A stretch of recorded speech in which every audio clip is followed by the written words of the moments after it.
অন্তর্বর্তী সরকারের একটা পরিবর্তন লক্ষ্য করা যাচ্ছে। যারা খুব বয়স্ক আওয়ামী লীগার তাদেরকে মুক্তি দিচ্ছে, আবার যারা তারকা শিল্পী তাদেরকে মুক্তি দিচ্ছে। তো আজকেই দুইটা ঘটনা ঘটছে। খুবই বয়োবৃদ্ধ ইঞ্জিনিয়ার মোশাররফ হোসেন, চট্টগ্রামের আওয়ামী লীগ নেতা, একসময় মন্ত্রী ছিলেন এবং সর্বশেষ আওয়ামী লীগ সরকারের মন্ত্রিসভায় তিনি ছিলেন। প্রবীণ মানুষ, ভদ্রলোক মানুষ, তাকে মুক্তি দেওয়া হয়েছে। তার বিরুদ্ধে যথারীতি হত্যা মামলা আছে, তো মুক্তি দিয়েছে। এটা ভালো হয়েছে। তার শারীরিক অবস্থা খুবই অবনতি ছিল, তো এই মুক্তি দেওয়াতে একটা সরকার বেশ মানবিক, উদার বোঝা যাচ্ছে। আর একটা উদার দেখা যাচ্ছে শিল্পীদের ক্ষেত্রে। নুসরাত ফারিয়া, তার জামিন হয়েছে, যদিও আটক হয়েছে, একদিন জেলও কেটেছে, মুক্তি হয়েছে। এর মধ্যে অপু বিশ্বাস জামিন নিয়েছে, আরো বেশ কয়েকজন, আমি ঠিক এই মুহূর্তে মনে করতে পারছি না, তাদের জামিন হয়েছে। সর্বশেষ রাতে জামিনে কারামুক্ত হলেন শমী কায়সার। শমী কায়সার প্রখ্যাত যেই সাহিত্যিক শহীদুল্লাহ কায়সারের কন্যা শমী কায়সার, পান্না কায়সার, তার মা, তিনি এমপি ছিলেন সংরক্ষিত মহিলা আসনে। শমী কায়সারও এমপি ছিলেন। তো তার মুক্তিটা খুবই অস্বাভাবিক। জামিনে কারামুক্ত হয়েছেন অভিনেত্রী শমী কায়সার বৃহস্পতিবার রাত 10:40। বৃহস্পতিবার রাত 10:40, মানে বোঝেন প্রায় 11টার সময় কাশিমপুর মহিলা কেন্দ্রীয় কারাগার থেকে তিনি মুক্তি করেন। আমি জানি না কোনো নিরাপত্তাজনিত কারণে এত রাতে তাকে মুক্তি দেওয়া হলো কিনা। এটা ভালো করছে।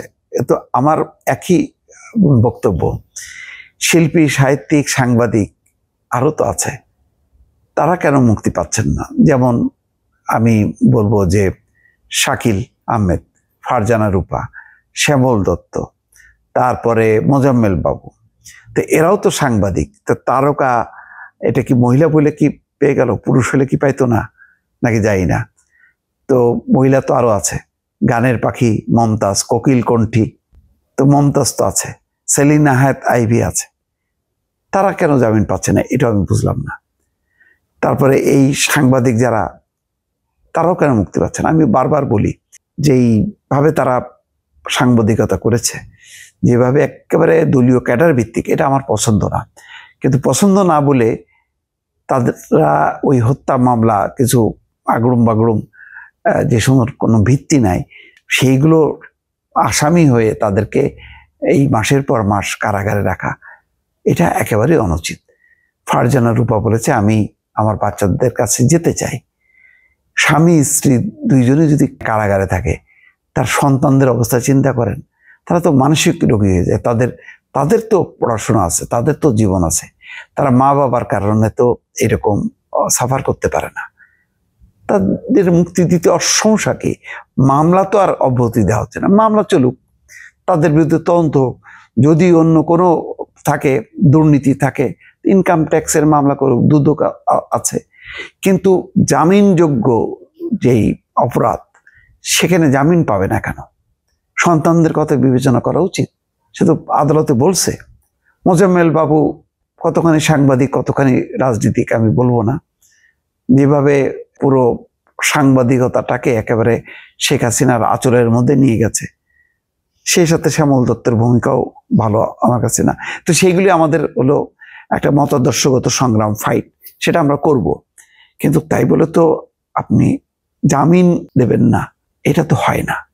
তো এই যে শমী কায়সারকে কেন দিলেন, আর ওরা কেন পাচ্ছে না? এই যে একই আইনের মধ্যে বৈষম্য তৈরি করা ঠিক না।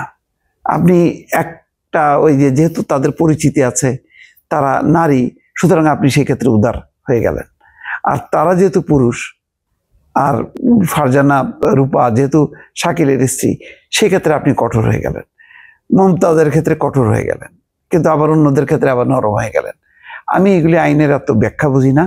যেটা বুঝি যে এগুলো ভালো হচ্ছে না, এগুলো নিয়ে পরে কিন্তু বিতর্ক হবে, অনেক বিতর্ক সামনে আছে, জমা হচ্ছে দিনকে দিন।